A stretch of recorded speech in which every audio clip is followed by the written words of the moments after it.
Assalamu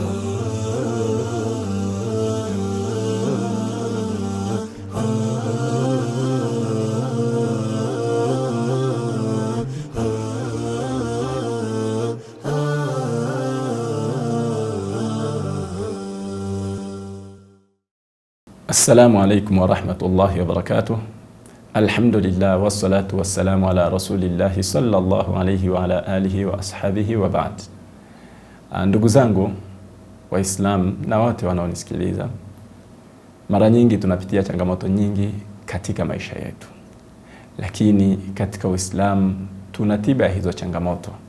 Leo hii naomba nikukumbusheni aya katika kitabu cha Mwenyezi Mungu inayozungumzia uchamungu. Awali yoyote, uchamungu ni nini? Uchamungu ni kuhakikisha kwamba Mwenyezi Mungu Subhanahu wa Ta'ala hakuoni ukidumbukia katika lolote ambalo amelikataza, wala hakukosi popote pale ambapo ameamrisha. Mwenyezi Mungu kazuia vingi, jitahidi hakikisha unaviacha. Mwenyezi Mungu kaamrisha vingi, hakikisha unavitekeleza. Faida yake ni nini? Huo ndio uchamungu. Mwenyezi Mungu Subhanahu wa Ta'ala anasema, waman yattaqillaha yaj'al lahu makhraja wa yarzuquhu min haythu la yahtasib.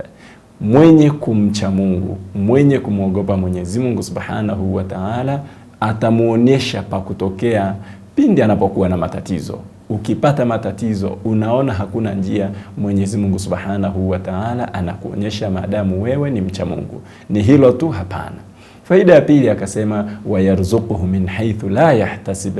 Mwenyezi Mungu pia humruzuku mcha Mungu kwa njia ambazo ye mwenyewe hakuzitarajia. Huyo mwanadamu hakutarajia kupata riziki hiyo, hakutarajia kupata hicho kitu, anakipata bila ye mwenyewe kutarajia.